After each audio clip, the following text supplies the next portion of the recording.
Boa noite, meus irmãos, boa noite, minhas irmãs. Aqui estamos para mais uma lição, do livro O Céu e o Inferno. Capítulo 4 fala sobre o inferno, Intuição das penas futuras, o inferno cristão imitado do inferno pagão, os limbos, quadro do inferno pagão, esboço do inferno cristão, intuição das penas futuras. Bem, começando com a intuição das penas futuras. Desde todas as épocas, o homem acreditou por intuição que a vida futura seria feliz ou infeliz, conforme o bem ou o mal praticado neste mundo. A ideia que ele fez e faz ainda, porém, dessa vida está em relação com o seu desenvolvimento, seu senso moral e noções mais ou menos justas do bem e do mal. As penas e recompensas são reflexo dos instintos predominantes. Os povos guerreiros fazem consistir a suprema felicidade nas honras conferidas à bravura, os caçadores na abundância da caça, os sensuais nas delícias da voluptuosidade. Dominado pela matéria, o homem não pode compreender senão imperfeitamente a espiritualidade, imaginando para as penas e gozos futuros um quadro mais material que espiritual. Afigura-se de que deve comer e beber no outro mundo, porém melhor que na terra.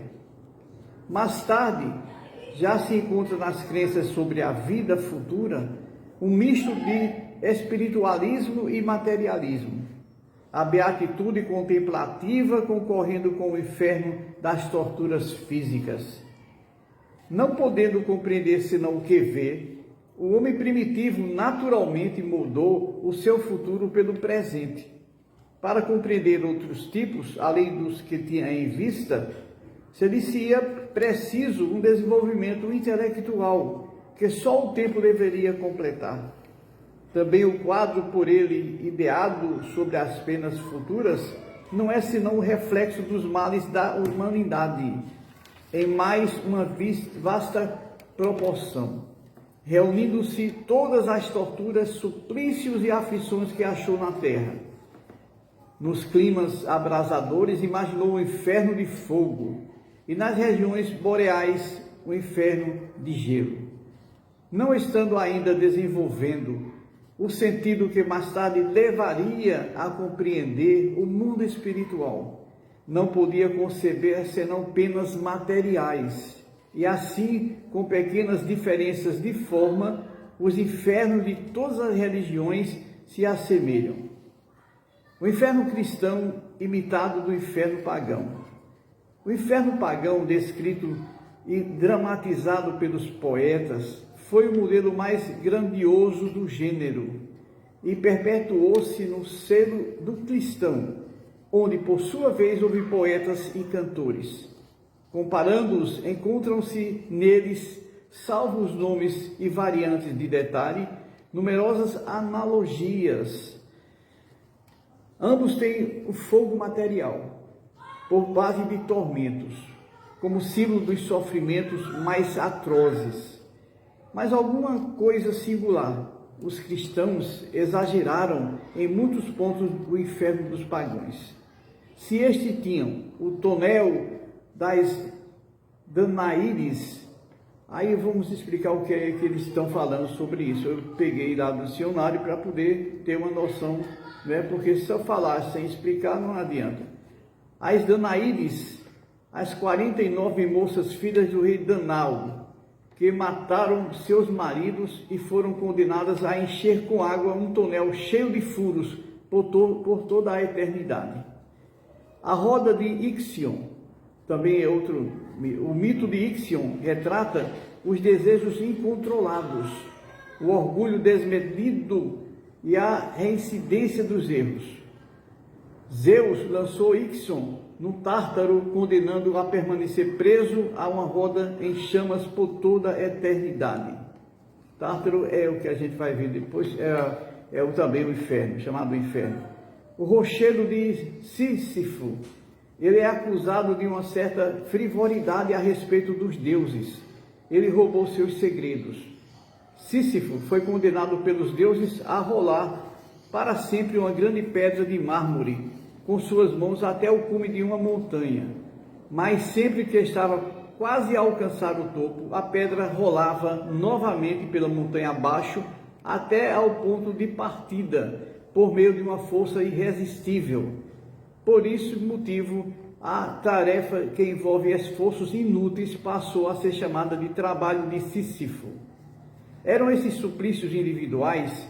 Os cristãos, ao contrário, têm para todos, sem distinção, as caldeiras ferventes, cujos tampos os anjos levantavam para ver as contorções dos supliciados, e Deus, sem piedade, ouve-lhes o gemido por toda a eternidade.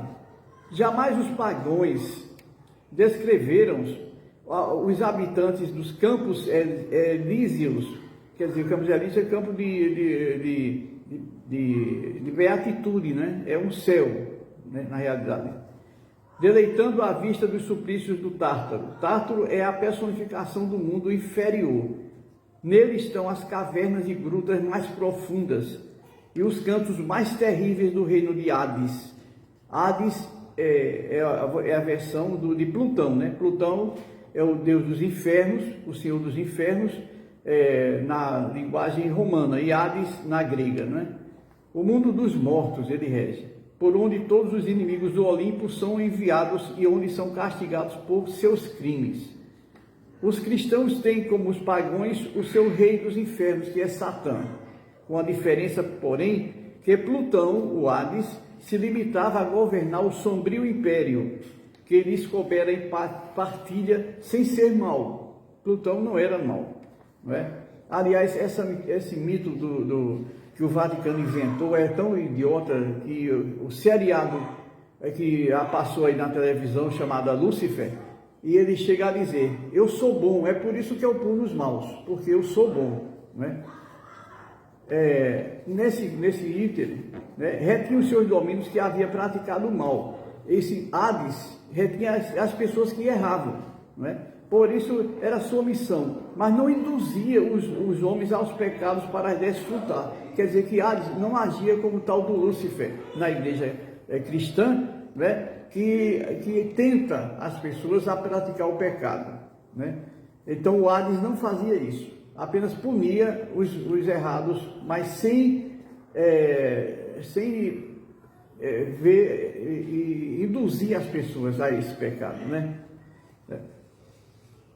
Satã, no entanto, recruta vítimas por toda parte e regozija-se ao atormentá-las com uma legião de demônios armados de forcados. Forcados são garfos longos, a revolver-lhes no fogo.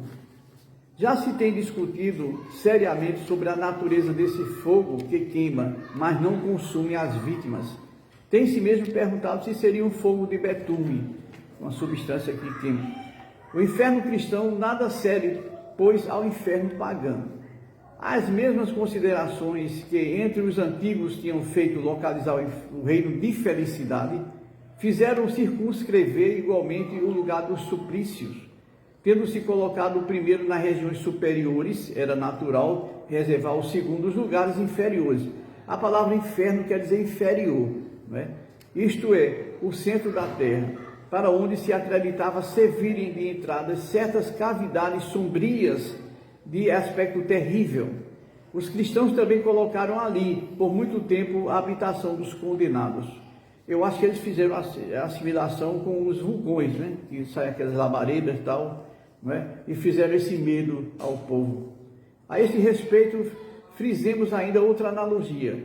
O inferno dos pagãos continha, de um lado, os campos elíseos, quer dizer, era o paraíso, né? E do outro, o Tártaro. O Olimpo, morada dos deuses e dos homens divinizados, ficava nas regiões superiores. Bem-aventurados, sem deixarem o lugar que ocupam, poderão afastar-se de certo modo em razão do seu dom de inteligência e da vista distinta, a fim de considerarem as torturas dos condenados e vendo-os não somente serão insensíveis à dor, mas até ficarão repletos de alegria e renderão graças a Deus por sua própria felicidade, assistindo à inefável calamidade dos ímpios. Isso aí foi escrito por São Tomás de Aquino, né? Segundo a letra do Evangelho, Jesus desceu aos infernos, isto é, aos lugares baixos, para deles tirar as almas dos justos que lhes aguardavam a vinda. Os infernos não eram, portanto, um lugar unicamente de suplício, estavam tal como para os pagãos nos lugares baixos. Podemos fazer uma analogia com um umbral, onde Jesus e os espíritos puros vão para retirar os espíritos sofredores. A morada dos anjos, assim como o Olimpo, era nos lugares elevados, colocavam-na para além do céu estelar, que se reputava limitado. Esta mistura de ideias cristãs e pagãs nada tem de surpreendente. Jesus não podia de um só golpe destruir enveredadas crenças, faltando aos homens o conhecimento necessário para conceber a infinitude do espaço e o número infinito dos mundos. A Terra, para eles, era o centro do universo. Não lhe conheciam a forma nem a estrutura interna. Tudo se limitava ao seu ponto de vista. As noções do futuro não podiam ir além dos seus conhecimentos.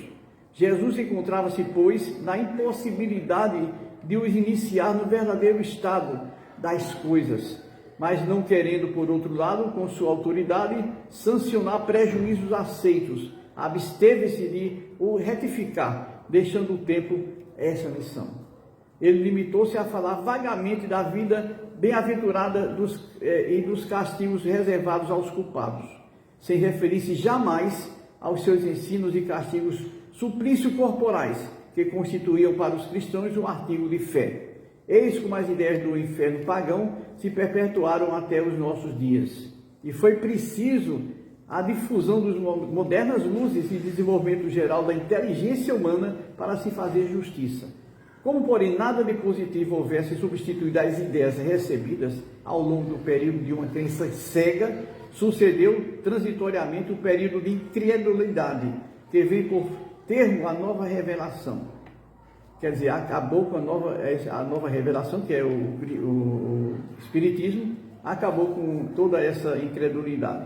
Era preciso demolir para reconstruir. Vasto como é fácil insinuar ideias justas aos que nada creem, sentindo que algo lhes falta do que fazê-los que possuem ideia robusta, ainda que absurda. É mais fácil você fazer uma pessoa que não crê em nada crer em alguma coisa do que fazer aqueles que têm a fé cega e batem no martelo naquele ponto de vista, não é? Localizados o céu e o inferno, as seitas cristãs foram levadas a não admitir para as almas senão duas situações extremas: a felicidade perfeita e o sofrimento absoluto. O purgatório é apenas uma posição intermediária e passageira, ao sair da qual as almas passam sem transição à mansão dos justos. O purgatório é aquele estado que a pessoa, não podendo alcançar o céu, na visão deles, ainda tem algum pecado e passam um certo tempo naquela região. Outra não pode ser a hipótese dada a crença da sorte definitiva da alma após a morte. Se não há mais as duas habitações, a dos eleitos e a dos condenados, não se pode admitir muitos graus em cada uma sem admitir a possibilidade de os franquear e, consequentemente, o progresso. Ora, se há progresso, não há sorte definitiva. E se há sorte definitiva, não há progresso. Jesus resolveu a questão quando disse: há muitas moradas na casa de meu Pai. Bem, meus irmãos, a próxima lição que a gente vai ver aqui chama-se os limbos. É bem interessante porque os limbos a gente vai comentar muito sobre essa questão. Então, muito agradecido pela audiência de vocês e até a próxima vez.